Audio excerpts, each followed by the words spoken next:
Welcome to the deep dive. Great to be here, ready to dive in. Yeah, definitely. Today we're tackling something, well, it's about as foundational as it gets, right? Absolutely. We're looking at the why behind everything we do. Exactly. That core question, why do you do what you do? I mean, Mhm. everything from, just dragging yourself out of bed in the morning. All the way up to chasing those huge life-defining ambitions. It all comes down to these driving forces. And that's what our source material lays out for us today, Mm. right? It gives us this expert foundation on motivation, the whys, and also emotion, our feeling states. Precisely. It's the psychology of human action. And our goal here is to really unpack these sometimes pretty complex psychological ideas. Yeah, like, theories about homeostasis, keeping your body in balance, or how your brain actually processes fear on different tracks. And distill it all into something clear, memorable, useful knowledge for you. Think of this as your shortcut, your expert guide to understanding those invisible drivers shaping your own life. So, let's get into it. Okay, so first things first, we need to get the language right. When psychologists talk about motivation, what exactly are they defining? Right. Motivation is essentially the engine inside. It refers to all those factors, those processes that activate your behavior, direct it towards a goal, and critically sustain it. So it gets you going, points you in a direction, and keeps you moving. Exactly. Until you reach whatever that goal is. It's the whole package. And the specific reasons why we're moving in that direction, the things pushing or pulling us. Those are the motives. Motives are the specific needs or wants, the real whys that are driving the behavior. Okay. But here's where it gets a bit tricky in psychology. You can't actually see a motive. You can't point to it. Right. You have to guess it from what someone does. You have to infer it. Exactly. Yeah. So if you see someone, say, studying like crazy for an exam, 12 hours straight. You might infer they have a high need for achievement, or maybe they're driven by a fear of failing. But that motive, the achievement need or the fear, it's an internal thing, a construct we use to explain the behavior we do see. Okay, so this why question, psychology's obviously been wrestling with it from the start. Mhm. What was the first sort of basic explanation? The earliest big idea was instinct theory. It proposed that our behaviors, or at least many of them, were motivated by instincts. Instincts meaning, Right. like hardwired programs. Exactly. Genetically programmed, innate patterns of response that are specific to a species. You don't learn them, they're just built in. Evolutionary survival kits, basically. And you see really clear examples in the animal kingdom, don't you? Oh, absolutely. Think about a chick automatically opening its mouth for food when the parent arrives. Or a sea turtle hatchling just knowing to head towards the ocean. Yeah. Our sources mention a great one, the kangaroo rat. When it hears the specific sound of a rattlesnake striking, it performs this incredibly specialized, genetically coded escape jump. It's automatic, unlearned, purely for survival. And some major figures like Freud, William James, even William McDougall, they tried to apply this to humans too, right? Saying our aggression or fear was instinctual. They did. They tried to list human instincts, but, well, that's where the theory started to fall apart, especially by the mid-20th century. Why? Human behavior is just too messy. Way too messy, too variable, too flexible. We learn, we adapt, culture shapes us profoundly. We just aren't simple collections of pre-programmed responses like maybe some other species are.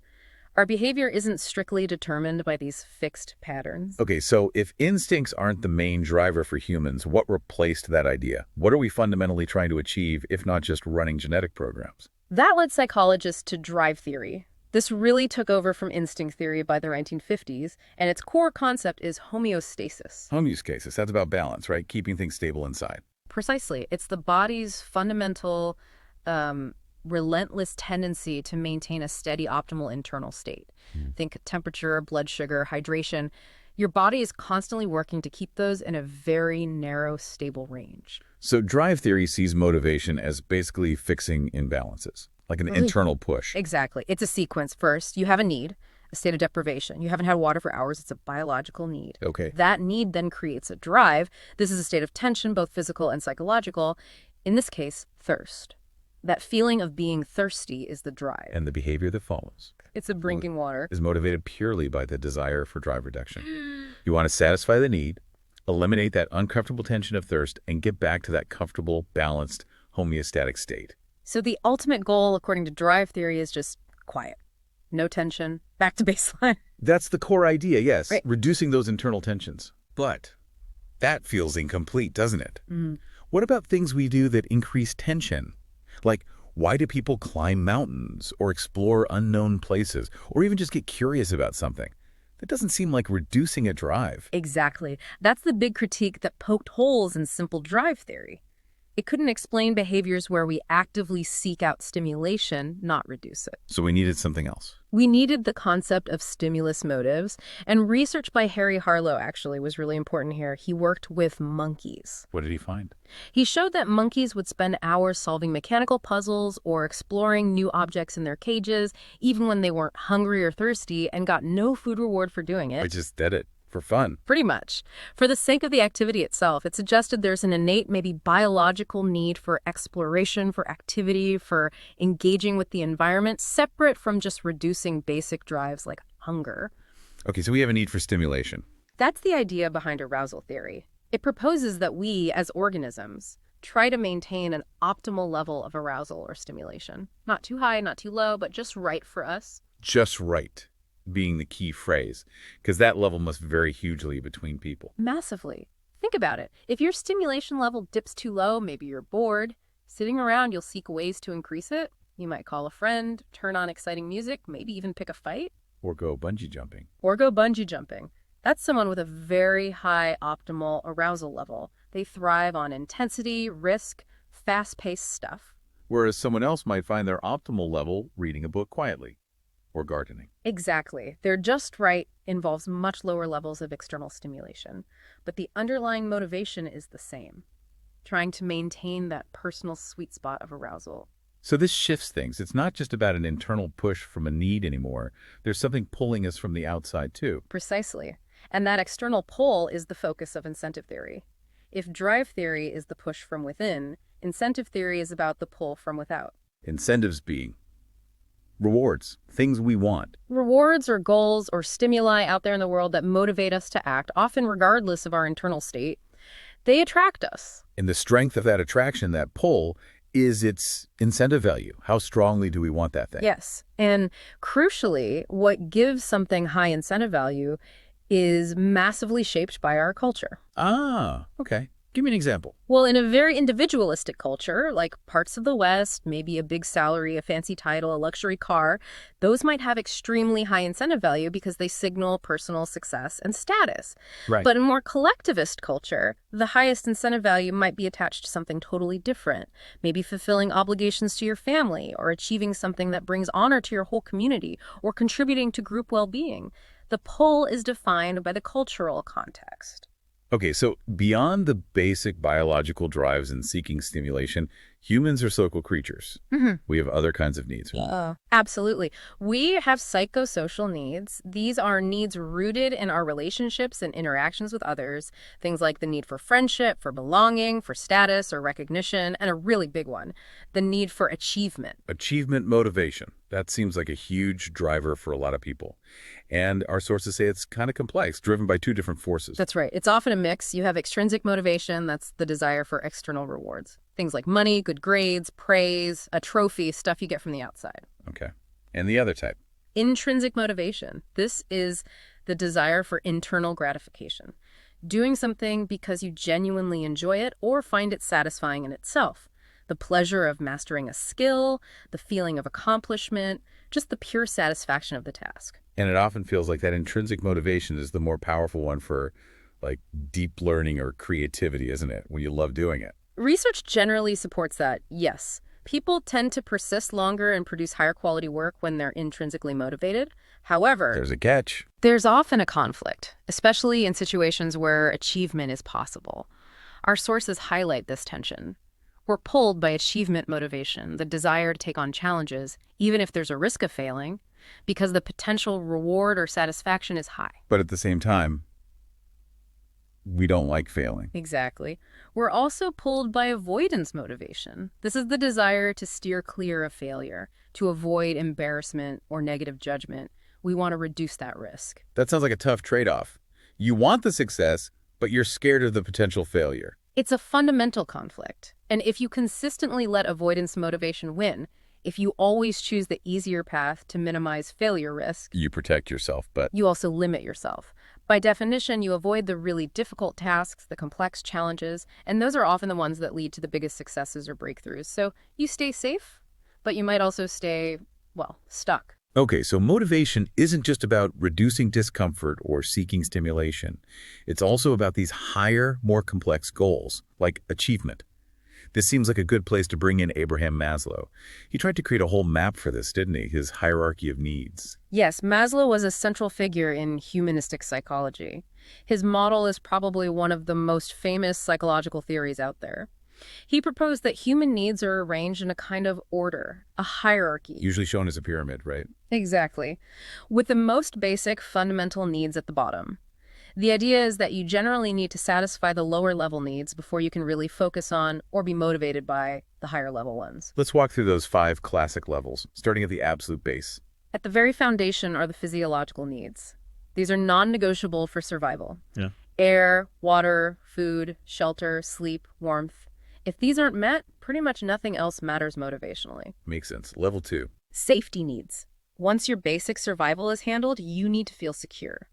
This includes physical safety, financial security, stability, predictability, order, freedom from fear and chaos. Okay, physical needs met, feeling safe. Then we start thinking about others. Then we move into the social realm. Level 3 is love and belongingness needs.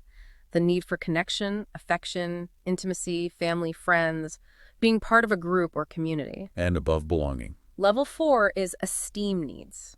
This is about feeling good about yourself. It includes the need for self-esteem, confidence, achievement, competence, independence, and also the need for respect from others, status, recognition, appreciation. And finally, the very top of the classic pyramid, the peak. That's self-actualization. Maslow described this as the desire to become everything that one is capable of becoming, fulfilling your unique potential, achieving personal growth, seeking peak experiences. It's about living up to your fullest self. It's a really intuitive model. It just sort of feels right, doesn't it? Basic needs first, then higher goals. It has huge intuitive appeal, which is why it's so well known. But like most neat models in psychology, our sources point out it's not quite that simple, right? There are critiques. Definitely. The biggest critique is that the hierarchy isn't nearly as fixed or rigid as the pyramid suggests. Life is messier than that. How so? Well, we see countless examples of people prioritizing higher needs even when the lower ones aren't fully met. Think of the classic starving artist who neglects basic comfort, maybe even food sometimes, for the sake of creating art, pursuing aesthetic needs or self-actualization. Or activists risking their safety. Exactly. Risking safety needs for a higher cause, like social justice, which relates more to esteem or even self-transcendence. People jump levels all the time based on their values and circumstances. The order isn't set in stone. And another point was that a single action can satisfy multiple needs at once. It's not always just one level at play. Right. The example used in our sources is attending university. Think about all the needs that might fulfill. Okay, let's see. Well, it leads to a degree, maybe a better job. So that covers physiological needs eventually, and certainly safety needs through future financial security. It involves achievement and competence, so that's esteem.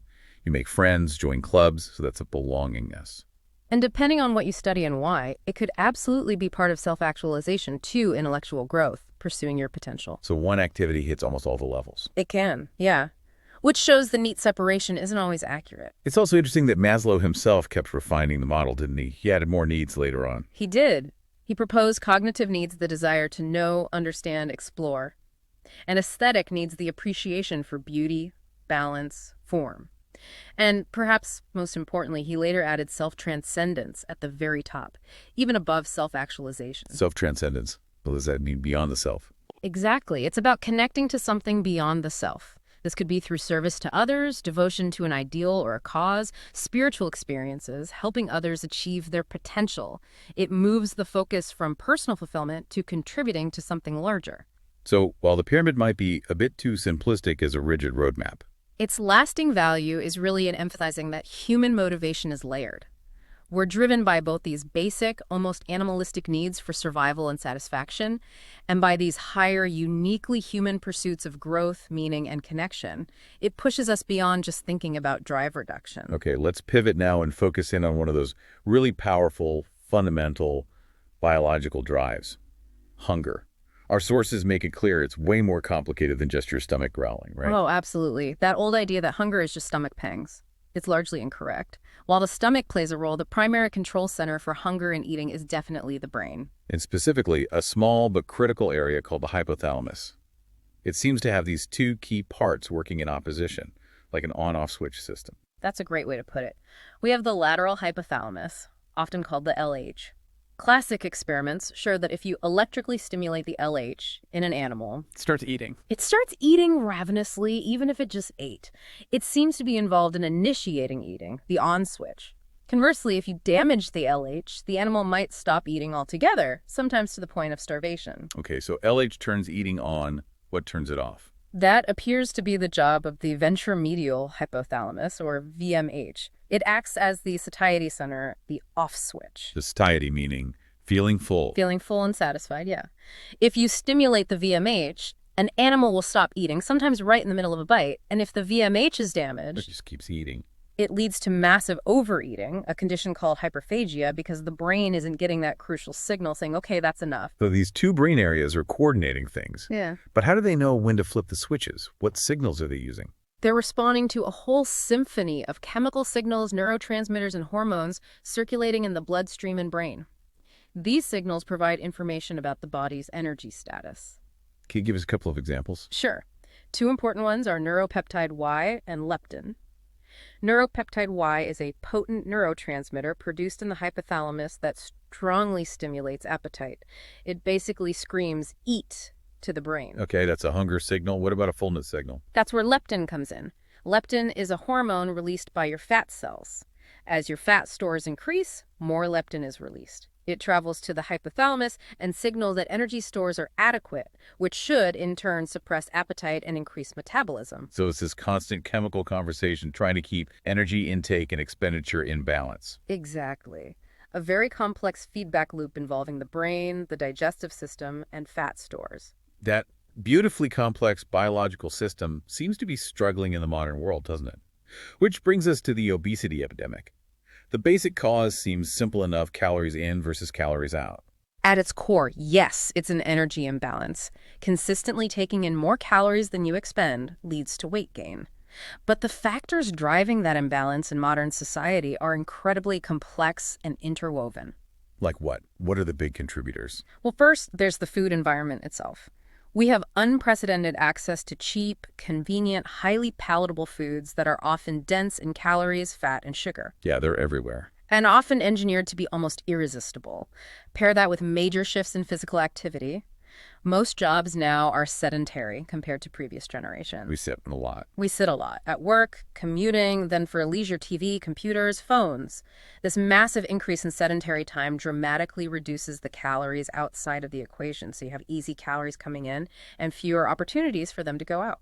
And genetics plays a role too, right? Some people just seem more predisposed. Genetics definitely influences things. One key factor is our basal metabolic rate, or BMR. That's the energy your body burns just to stay alive, breathing, heart beating, maintaining body temperature while at rest. And that varies between people. It does. Due to genetic variations, some people naturally have a slower BMR. They burn fewer calories at rest, meaning they might be more likely to store excess energy as fat compared to someone with a naturally faster metabolism, even if they eat the same amount. This sounds like it connects to set point theory. That idea really explains why losing weight and keeping it off is so incredibly hard for many people. It's a crucial concept. Set point theory proposes that your brain actively works to regulate your body weight around a genetically determined set point or range. It defends this weight. Defends it. How? When you lose weight, especially through dieting, your brain interprets this as a potential threat, like starvation is looming, so it fights back. How does it fight back? It can trigger changes to maintain that set point. Your BMR might actually slow down, making your body burn calories more efficiently, conserving energy, and simultaneously, hunger signals can increase, making you feel hungrier. Yeah. Your body is basically trying to push your weight back up to its preferred level. Wow, so it's not just about willpower failing. Your own biology is actively working against sustained weight loss below that set point. That's a huge part of the challenge, yes. It makes maintaining significant weight loss incredibly difficult physiologically. Beyond the biology, though, there are also behavioral and environmental things driving overeating, aren't there? Oh, definitely. Habits play a massive role. Things like eating very large portions, which have become normalized, eating really quickly, not giving your brain time to register fullness, eating until you feel physically stuffed rather than just satisfied, And the environment constantly nudges us to eat. relentlessly. Food advertising is everywhere. Social situations often revolve around food.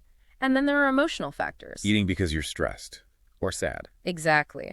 Our sources highlight how emotions like anger, fear, anxiety, depression, even boredom can trigger eating, often as a way to cope, seek comfort, or distract oneself. It's not about physical hunger at all in those moments. So if someone wants to manage their weight healthfully, it's not just about crash dieting. It has to be about changing these behaviors and environmental responses. That's the sustainable approach. The practical suggestions focus on conscious behavioral shifts, watching fat intake, paying close attention to portion sizes, deliberately slowing down the pace of eating, maybe even counting bites initially to build awareness. Being aware of hidden calories in drinks or sauces. Yes, and critically, making physical activity a regular, integrated part of your lifestyle, not just a temporary fix. It's about adjusting those behaviors that constantly challenge the body's natural weight regulation system. Sometimes, though, this relationship with food, body image, and motivation goes terribly wrong, leading to serious eating disorders. Let's talk about anorexia nervosa first. Anorexia nervosa is a deeply serious, potentially life-threatening disorder. It's characterized by intense fear of gaining weight, a distorted body image, and severe self-starvation that results in dangerously low body weight. How common is it? The sources estimate it affects somewhere between 1 and 2% of women in the U.S. and about 0.12% of men. So while more common in women, it absolutely affects men too. And the physical consequences are severe, right? This isn't just psychological. Not at all. The extreme low weight and malnutrition cause devastating health problems. Severe cardiovascular issues, gastrointestinal problems, electrolyte imbalances that can affect heart rhythm, bone density loss. The list is long and dangerous. Tragically, anorexia has one of the highest mortality rates of any psychiatric disorder, estimated between 5 and 20%. That's staggering. Then there's bulimia nervosa. How is that different? Bulimia nervosa involves a cycle. It's characterized by recurrent episodes of binge eating, consuming a very large amount of food in a short time, often feeling out of control, followed by compensatory behaviors to prevent weight gain. Compensatory behaviors meaning purging. Most commonly, yes. Self-induced vomiting, misuse of laxatives, diuretics, or enemas. Sometimes excessive exercise or fasting can also be used as compensatory behaviors. Its prevalence is slightly lower, under 0.5% for U.S. women. And the purging itself causes specific health problems. Yes, repeated vomiting is particularly damaging. It can cause chronic sore throats, inflammation, and potential rupture of the esophagus, severe dental problems like an enamel erosion from stomach acid, and electrolyte imbalances. Both anorexia and bulimia involve profound disturbances in body image and self-worth tied to weight and shape. Looking at the causes, what do the sources point to as the biggest driver? The primary factor highlighted is sociocultural pressure. Particularly in Western societies, there's this pervasive, often unrealistic cultural ideal of thinness, especially for women, relentlessly promoted through media. And for men, it's often about muscularity. Yes, for men, body dissatisfaction often links more to pressure for a lean, muscular physique.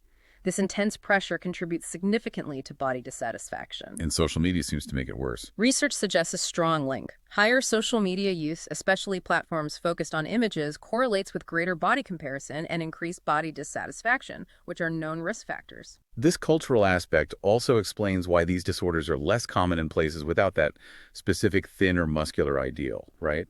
Generally, yes. Rates tend to be lower in non-Western countries where those specific body ideals haven't been as intensely internalized. However, It's not only culture. no, biology likely plays a role too. There's evidence for genetic predispositions. Certain individuals might inherit vulnerabilities, perhaps related to personality traits like perfectionism or anxiety, or even disturbances in those brain mechanisms we talked about earlier, the ones regulating hunger, satiety, and reward, that make them more susceptible to developing an eating disorder when exposed to these strong cultural pressures. It's usually an interaction. Okay, let's shift focus to another incredibly powerful biological drive, but one that's also deeply intertwined with identity and relationships. Yeah. Sexual motivation. Absolutely. Our sources emphasize that sexuality isn't just about reproduction. It's a major motivator that profoundly impacts our sense of self, our connections with others, and our overall well-being. Before we dive in, it's probably good to clarify some key terms here because they often get confused. Let's start with gender identity. Right. Gender identity is your internal, deeply held sense of being male, female, both, neither, or perhaps somewhere else along the gender spectrum. It's about your internal feeling of self. Okay. And sexual orientation. Sexual orientation refers to the pattern of your emotional, romantic, and vader sexual attractions. Who are you drawn to? Heterosexual attraction to the different sex, homosexual attraction to the same sex, bisexual attraction to more than one sex, asexual, lack of sexual attraction, and so on. And both of those are different from gender roles. Completely different. Gender roles are the set of societal norms, expectations, and behaviors that a given culture considers appropriate for men and women. They define masculinity and femininity within that specific cultural context. They are learned social constructs. Got it. So looking at the biological drive itself, the actual physical experience of sexual arousal, we have to mention the pioneering work of Masters and Johnson. Yes. William Masters and Virginia Johnson conducted groundbreaking research back in the 1960s. It was controversial at the time, but they were the first to directly observe and measure the physiological changes that occurred during human sexual activity. And they mapped out what they called the sexual response cycle. It has 4 phases, and they found it was pretty similar for both men and women. Broadly similar, yes. The 4 phases are excitement, plateau, orgasm, and resolution. What's happening physiologically during those phases? What causes the physical changes like erection or lubrication? The primary mechanism is vasocongestion. That literally means congestion due to blood flow. During arousal, blood flow increases dramatically to the genital tissues. Oh, This vasocongestion causes the penis to become erect in men, and in women it causes swelling of the clitoris and vaginal walls, as well as vaginal lubrication. Muscle tension, or myotonia, also increases throughout the body during arousal. and the phases progress towards orgasm. Right. Excitement is the initial arousal. Plateau is a period of intensified arousal leading up to orgasm. Orgasm is the peak, involving intense pleasure and rhythmic muscular contractions. Resolution is the return to the unaroused state. You said the cycle is broadly similar, but is there any key difference between male and female response identified by Masters and Johnson? There is one major physiological difference. After orgasm, men enter refractory period, Meaning? meaning they are physiologically unable to have another erection or orgasm for a period of time.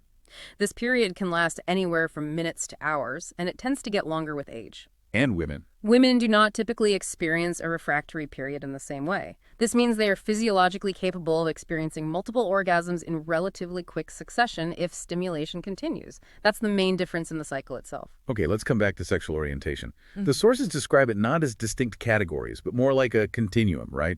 From exclusively heterosexual to exclusively homosexual with variations in between. Yes, that's the predominant view in psychology now, often visualized along the lines of the Kinsey scale, for example. It acknowledges that attraction isn't always strictly binary. What do current statistics, say from the CDC, tell us about how people identify in the U.S.? Recent CDC data indicates that about 96.6% of American adults identify as heterosexual. Around 1.6% identify as gay or lesbian, and 0.7% identify as bisexual. Okay, but you mentioned variations. Right, and those numbers might not capture the full picture, especially when you look at different age groups.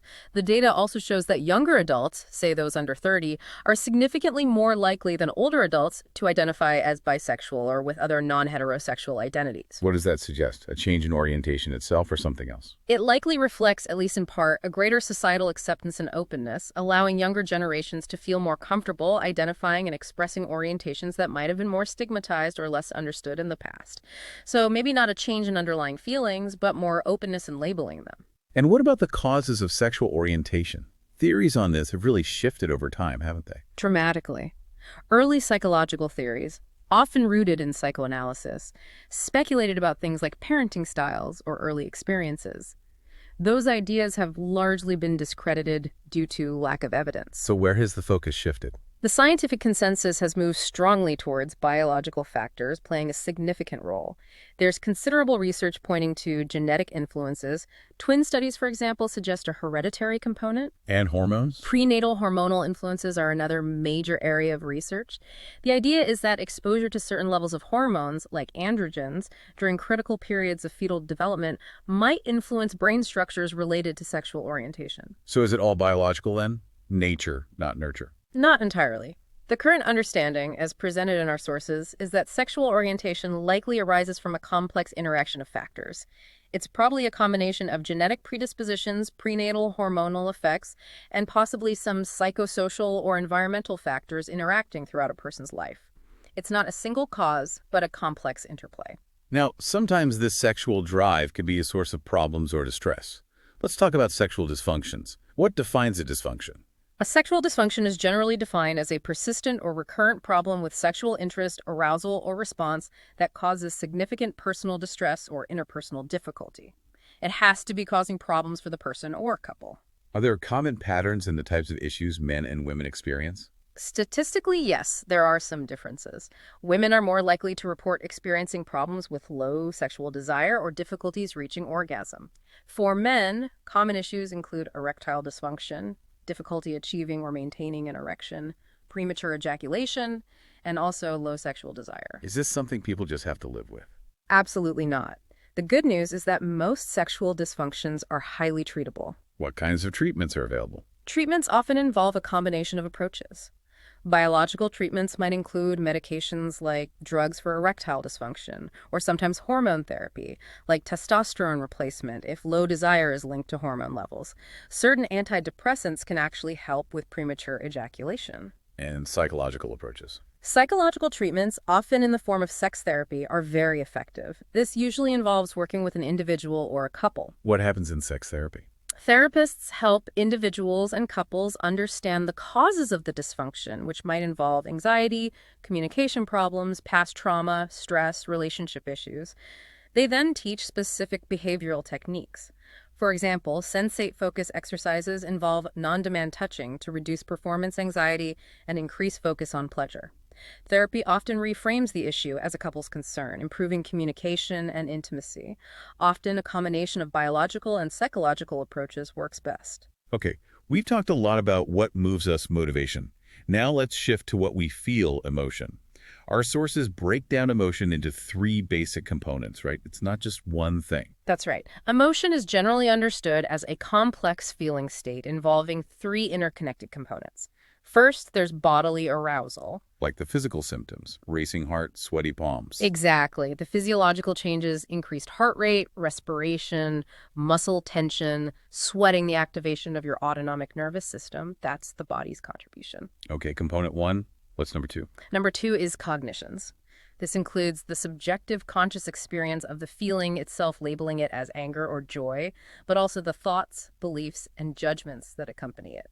So if someone cuts you off in traffic, the cognition is, that jerk, I feel angry because that was dangerous and disrespectful. Precisely. It's the mental interpretation and labeling of the situation and your internal state. And the third component. The third is expressed behaviors. This is the outward sign of the emotion, how you act. Yes, your facial expression, your posture, your tone of voice. It also includes behavioral tendencies, like approaching something pleasant or avoiding something threatening, moving towards or away. This idea that emotions aren't just random feelings, but actually serve a purpose. That goes way back, doesn't it, to Darwin? It does. Charles Darwin was one of the first to propose that emotions evolved because they have adaptive value. They helped our ancestors survive and reproduce. How so? Well, fear, for example, clearly mobilizes the body's defenses, the fight or flight response, preparing you to deal with danger. Anger might energize you to overcome obstacles or defend resources.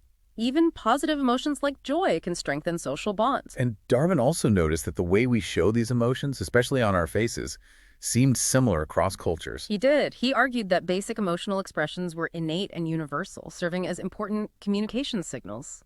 If you can recognize anger or fear on someone else's face, that provides crucial social information. This idea was later famously tested by Paul Ekman. What did his research find?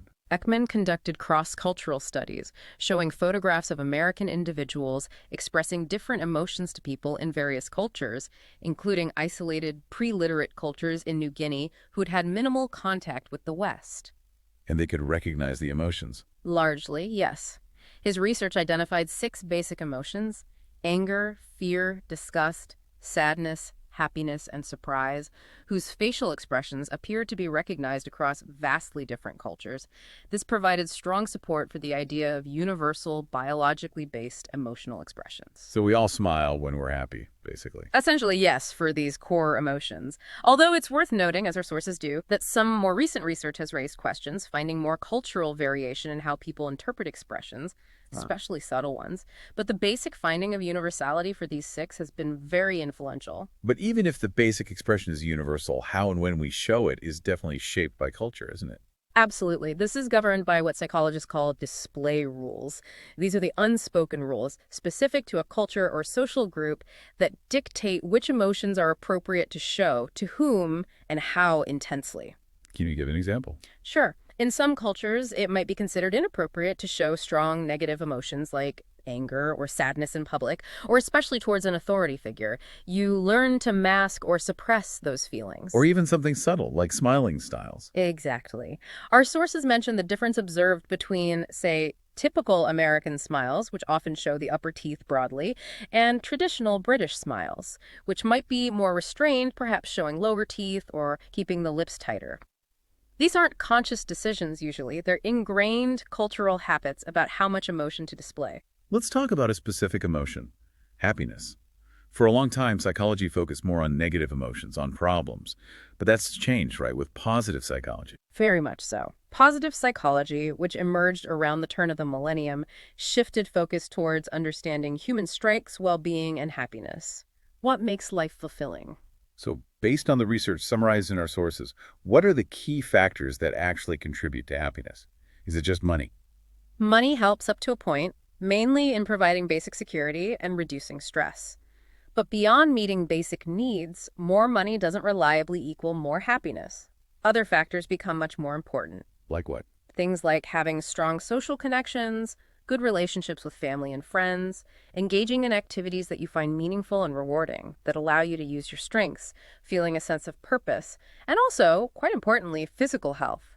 Being healthy contributes significantly to overall well-being. Martin Seligman, a key figure in positive psychology, actually suggests specific things people can do to increase their happiness, like daily exercises. Yes, he offers several practical, evidence-based interventions. They're mostly about shifting your focus and perspective. What are some examples? One is the gratitude visit. You write a detailed letter expressing gratitude to someone who has been kind to you, but you haven't properly thanked, and then you visit them and read it aloud. Wow, that sounds powerful. It often is. Another is the 3 blessings or 3 good things exercise. At the end of each day, you write down 3 things that went well and briefly explain why they went well. This trains your brain to notice the positives. He also talks about savoring. Yes, savoring. This involves deliberately paying attention to and appreciating positive experiences. You might plan out a perfect day in detail beforehand to anticipate the enjoyment, or take time afterward to mentally relive a positive event, focusing on the sights, sounds, and feelings. It's about extracting more joy from the good moments. These seem to work by changing how you think, which connects to another interesting idea, the facial feedback hypothesis. What's that? The facial feedback hypothesis proposes that your facial expressions can actually influence your emotional experience. It's not just that you smile because you're happy. The act of smiling itself can send signals back to your brain that can actually make you feel happier. So fake it till you make it actually has some basis. If I force a smile, I might feel better. To some extent, yes. The physical action feeds back into the emotional state.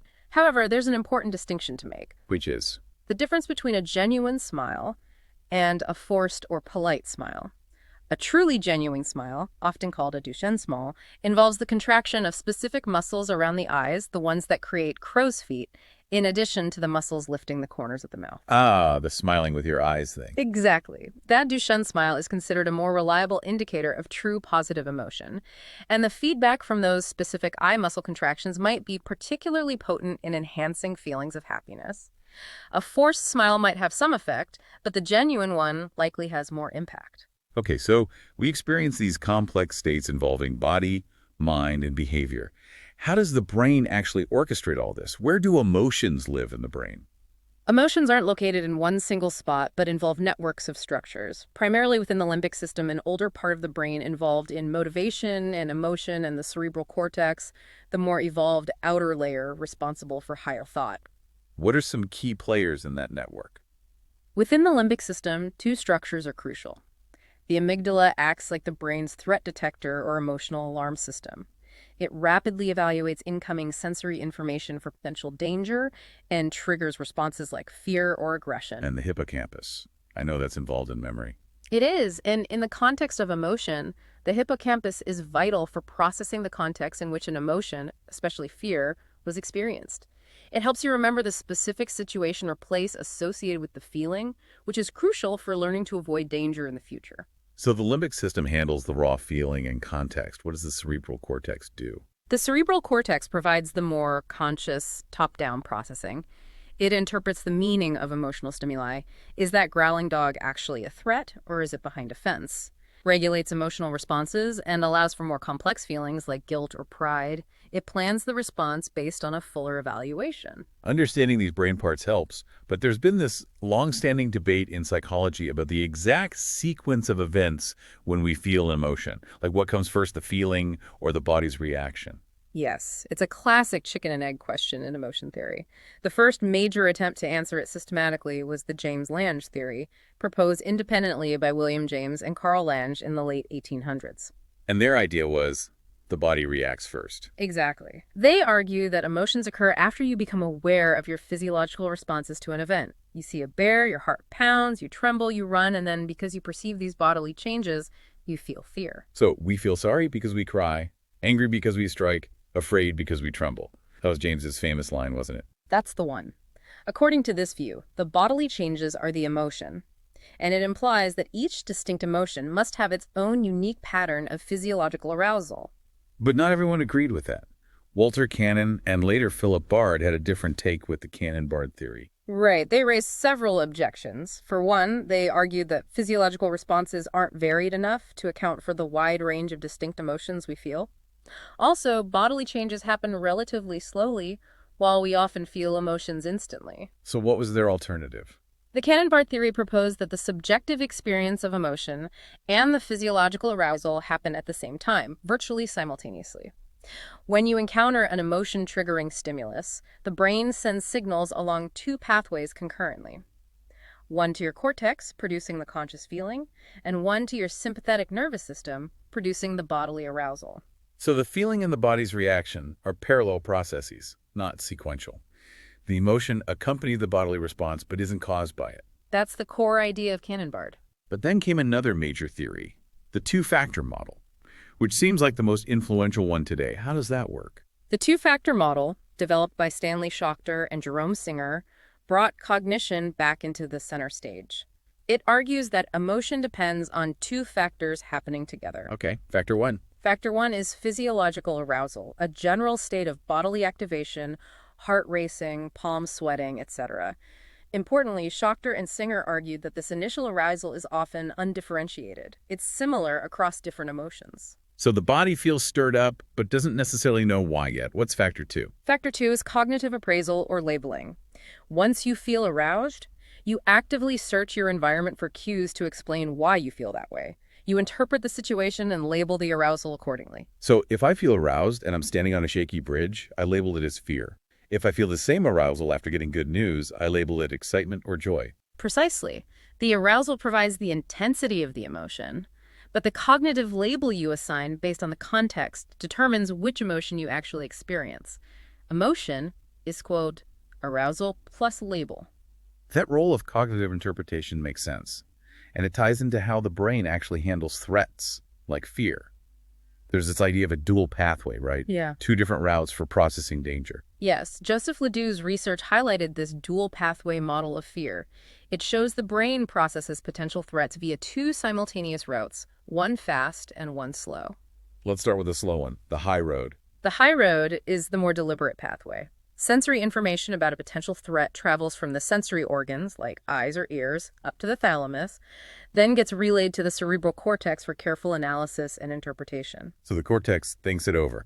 What is this exactly? Is it really dangerous? Right. It allows for a more nuanced assessment of the situation before generating an emotional response. It's slower, but more accurate. But sometimes you need to react instantly before you've had time to think. That's the low road. Exactly. The low road is the brain's shortcut, built for speed. Sensory information goes from the thalamus directly to the amygdala, bypassing the cortex altogether. Straight to the alarm center. Straight to the alarm center. This allows the amygdala to trigger an immediate fear response, think jumping back from something that looks like a snake, before your conscious cortex has even fully processed what the object is. So you react first, ask questions later. Essentially, yes.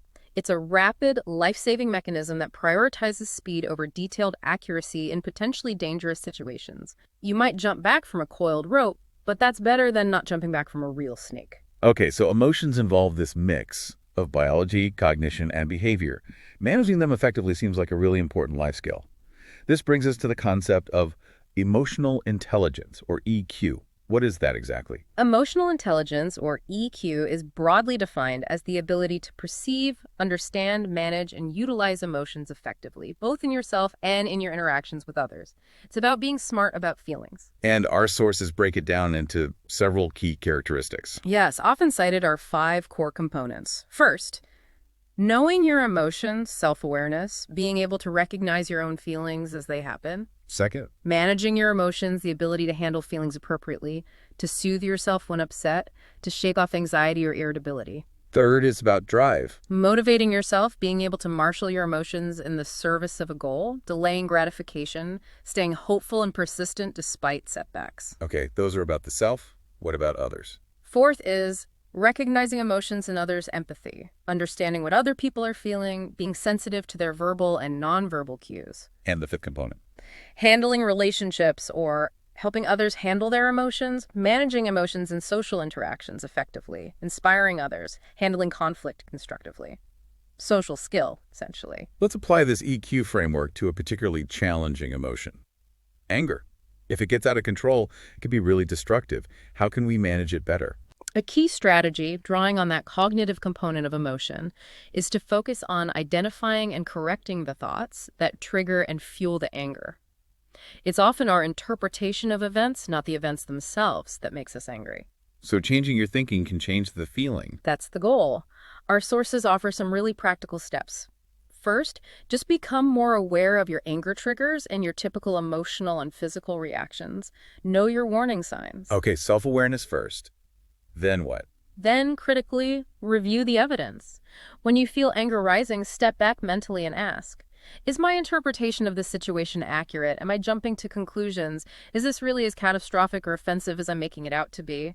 Challenge those automatic negative thoughts. Try not to overreact based on assumptions. Exactly. Practice adaptive thinking. Look for alternative explanations for the other person's behavior. Maybe they weren't being malicious. Maybe they were just careless or stressed. And try to respond differently. Yes. Consciously choose competing responses. Instead of lashing out, try deep breathing, taking a time out, or expressing your feelings assertively but not aggressively. Try to cultivate empathy. Make an effort to see the situation from the other person's perspective. That can powerfully counteract anger. It also helps to adjust expectations, right? Not expecting perfection from others. Absolutely. Scaling back unrealistic expectations of how people should behave can prevent a lot of frustration and anger. And finally, learn to modulate your verbal responses, choose words carefully, and importantly, learn to express positive feelings too. Congratulate yourself when you handle a frustrating situation well. It reinforces better habits. Speaking of bodily arousal and emotions, we should probably touch on the polygraph, the so-called lie detector. How is it supposed to work? The polygraph doesn't detect lies directly. What it measures are physiological indicators of arousal, things like heart rate, blood pressure, respiration rate, and electrodermal activity, which is basically sweating. And the assumption is, The underlying assumption is that lying causes stress or anxiety, which triggers these measurable physiological changes. The examiner compares responses to critical questions, even did you take the money, with responses to control questions. Your example, have you ever told a lie?